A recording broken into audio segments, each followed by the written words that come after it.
apareceu e eu me perdi.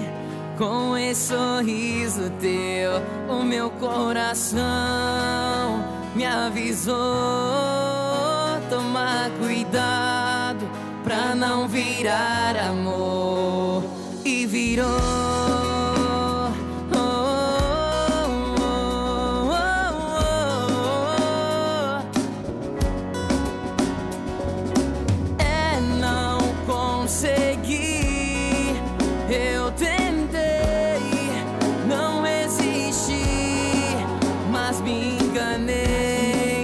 Você já tem outro alguém em meu lugar.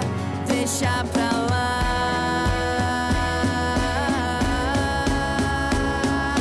Não vou mais tentar, é melhor parar. É em vão, só vou me machucar. Eu espero que esteja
Isso aí, Néder Safa, corumbaense, nosso amigo, cantando aqui no nosso programa Sempre Com Você. Daqui a pouco a gente já bateu um papo, você vai cantar, ainda tem mais 2 músicas ainda, né?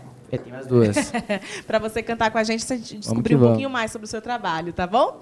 Então, nós recebemos mais uma vez aqui, gente, olha que maravilha, hoje, doutor Roberto, né? Ele que é juiz da primeira vara criminal, mas também faz parte da Comissão Justiça e Paz. E a gente está falando sobre eleições. Então, você que está em casa é convidado a participar com a gente se quiser, tá bom? Se quiser, 3349-1015 ou então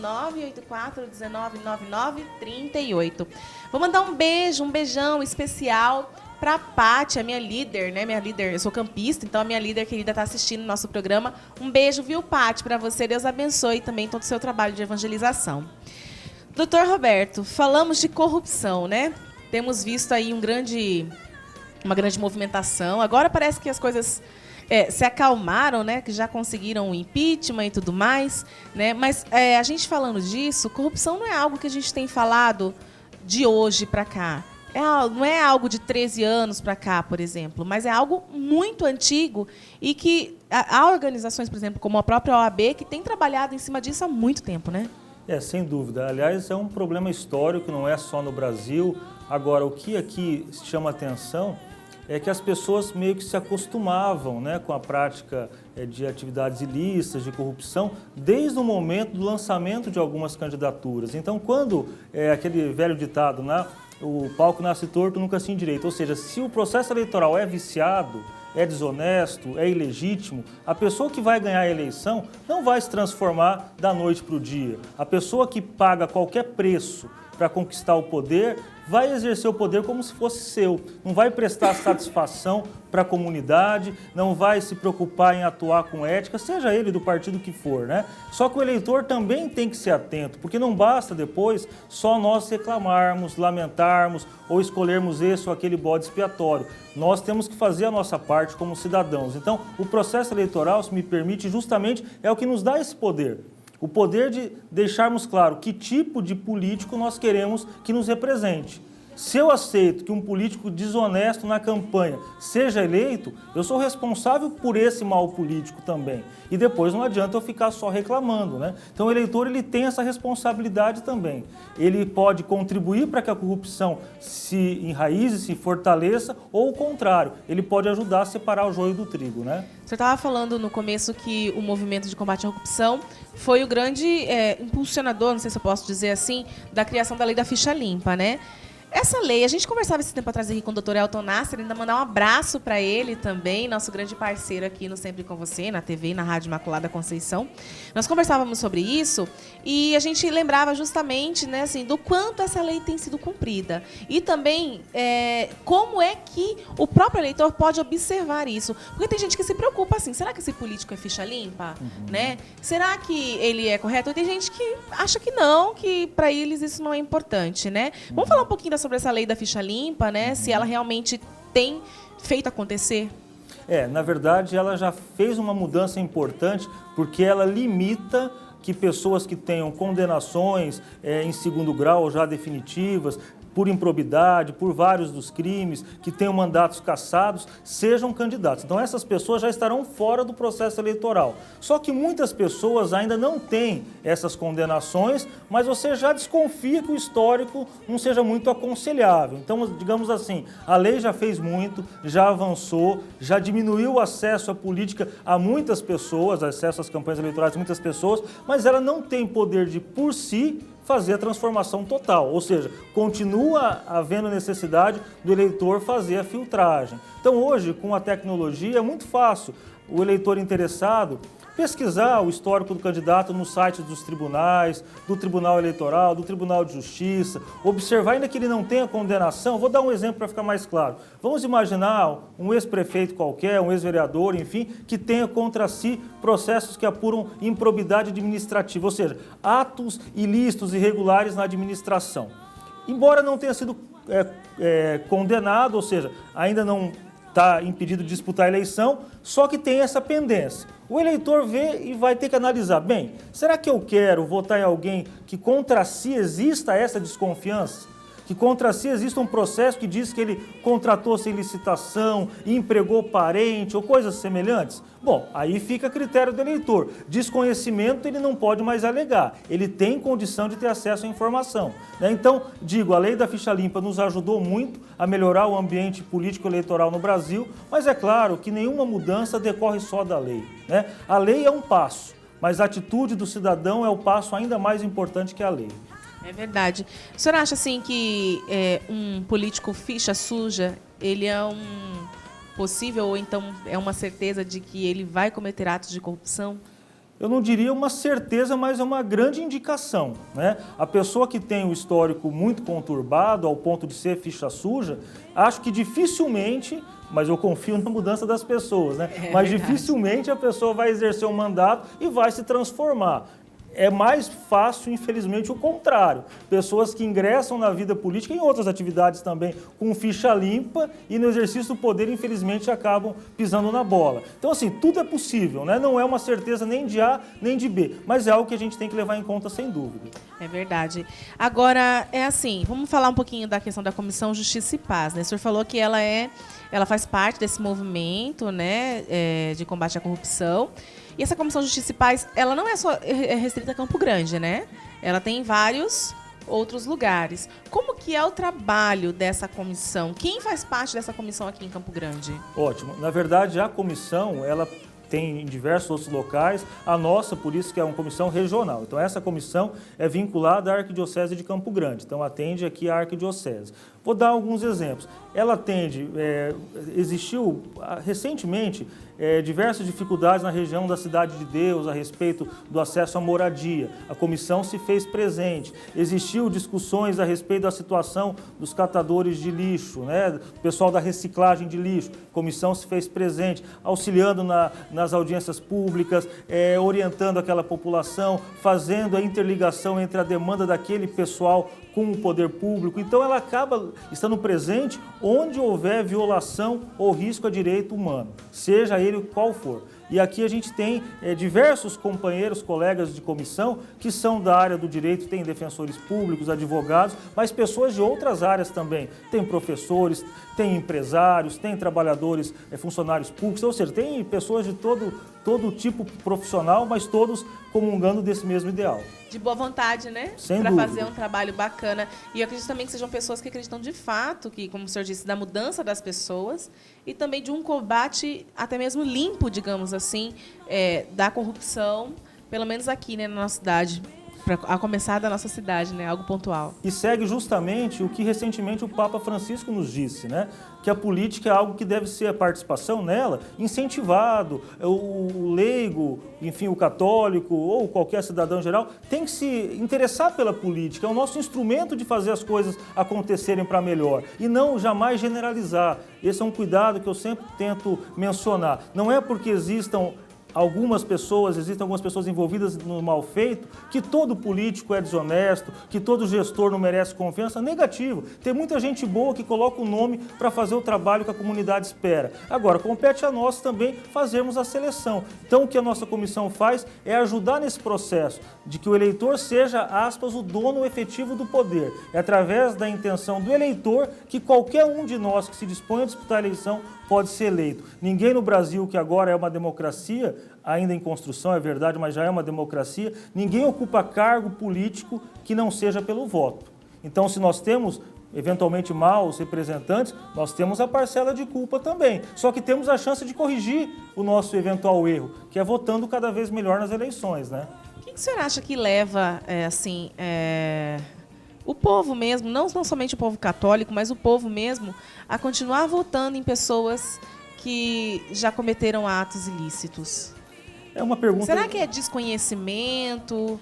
Né? A gente não sabe, falta de informação, apesar de estarmos num mundo em que, num clique, na mão, você consegue saber tudo sobre a vida de uma pessoa, né? Eu diria que há várias possibilidades. Uma delas é o vínculo pessoal mesmo, às vezes de amizade, de parentesco, de envolvimento próximo com aquela pessoa. Outra possibilidade é de, infelizmente, cultivar os mesmos valores.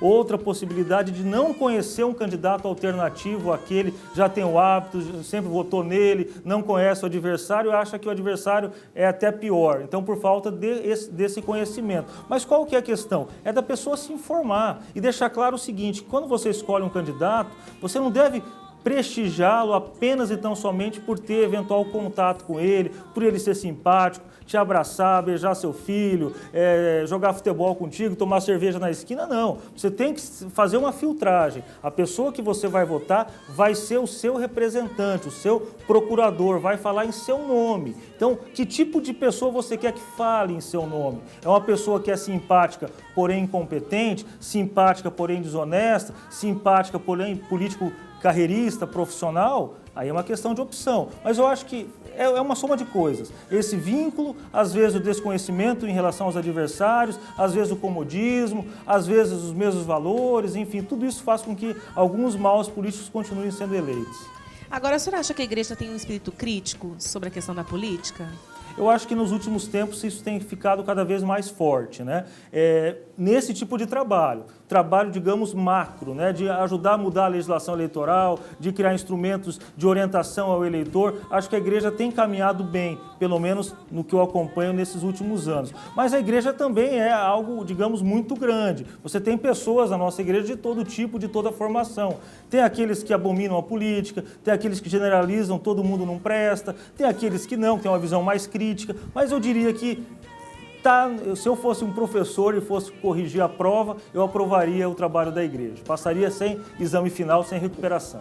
Eu imagino assim, que o senhor tenha já pontuado algumas coisas, alguns aspectos que o próprio eleitor, né, ele pode elencar para se definir ou não por um candidato, as atitudes que um candidato deve ter ou não, né? A gente tem como, assim, saber o que pode ser identificado pelo eleitor nesse período de campanha e que é errado? Bom, vamos lá. Primeiro, é totalmente proibido a troca de voto por favor. Por exemplo, o candidato que te oferece a cesta básica, uma abastecida no seu veículo, pagamento de uma conta de água, de luz, comete crime eleitoral. Então isso tem que ficar bem claro. E uma coisa que é importante, fazendo um gancho, se me permite, o eleitor que vende o voto também comete crime. Então o corrupto não é só o político que compra o voto, é o eleitor que vende o voto também. Aliás, a pena para o crime é exatamente a mesma. Os dois. Para os dois. Viu? Fica a dica, né? Fica a dica. Justamente. Porque eu já ouvi, até por isso que fiz essa referência, ouvi algumas pessoas até de boa fé dizendo o seguinte: olha, se um mau político quiser comprar o seu voto, você pega o sacolão, o dinheiro que ele te oferece, mas não vota nele. Errado. Está tão errado quanto. Você está fazendo do voto uma mercadoria, e voto não é mercadoria. E é esse tipo de atitude que faz com que maus políticos continuem se valendo dessa prática. Então a gente tem que corrigir o mal. Como é corrigir o mal? Fazendo diferente. Então quem vende o voto, infelizmente, é tão criminoso quanto aquele que compra, né? Mas o que o eleitor pode ficar atento? Primeiro, esse tipo de oferta. Quem oferecer algo em troca do seu voto, já descarta. Segundo, aquele que faz propaganda em locais vedados, em prédios públicos, em igrejas, como nós dissemos, porque é alguém que não está querendo submeter a lei. Então, aquele que não submete a lei no período eleitoral não vai submeter depois de eleito. Então, descarta esse mau político também. Terceiro, desconfiar daquelas campanhas muito caras. Hoje a campanha vai estar um pouco mais barata porque não temos mais financiamento empresarial de campanha. Mas ainda assim você pode perceber aquele que adesiva muitos carros, que faz muitos comícios, que os programas eleitorais são muito bem elaborados, que isso tem um custo, né? Por que está gastando tanto? Qual que é o interesse por trás disso? Por que eu vou gastar 6 milhões, que é o teto aqui de Campo Grande, para me eleger prefeito? Eu vou investir esse dinheiro para quê? Né? Eu preciso 6 milhões para mostrar para o eleitor que eu tenho condição de ser prefeito? Eu não tenho condição de apresentar proposta? Eu só ganho eleição com base no exercício do abuso do poder econômico? Então, aquele que gasta muito, você também desconfia. O candidato que se preza conquista o voto pelo que ele fez ao longo da sua história e por aquilo que ele propõe fazer depois de eleito. Tá certo.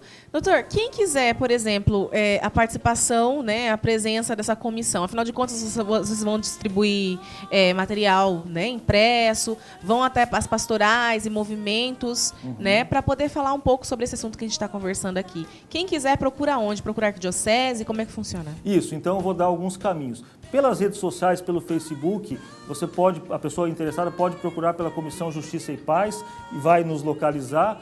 Meu próprio Facebook pessoal, Roberto Ferreira Filho, Laírson Palermo, Margarida Cavaleiro, ou seja, são várias pessoas que têm as páginas no Facebook. Na Arquidiocese também as pessoas podem levar as informações. 3320-2800, tá? O telefone da Arquidiocese. Então, fica a par. Até facilita. E a gente tem se reunido normalmente aos sábados, né? Não todo sábado, mas agora nesse período com certeza, para debater, discutir a nossa forma de atuação. A campanha sendo muito curta, né? Tem um pouquinho mais de um mês de hoje até o dia da eleição. Então nós estaremos aí. Já temos alguma agenda de visita, iremos a algumas outras emissoras, algumas outras emissoras de rádio, sites de notícia, enfim, nós iremos nos fazer presente nesse período.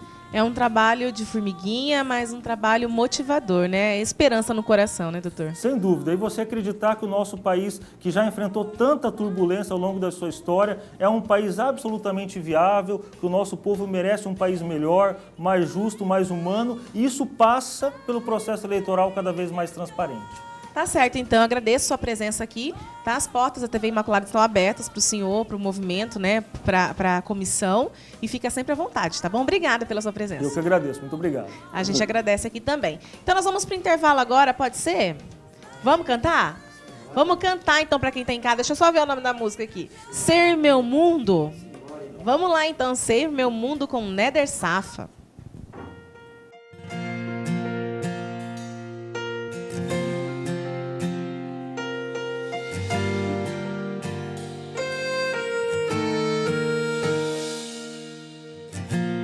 Pra onde foi esse vazio que tava dentro de mim e fazendo acreditar que não ia encontrar alguém assim? Começou a tomar conta e me deixou sem chão. Essa angústia que corrói de querer saber se sou só seu. Então me diz, pra você é fácil, né? Vem comigo, ser meu mundo, esse amor, ele tá me deixando maluco. Você tá presente em tudo, me ensinou que é amar. Essa dor que bate no peito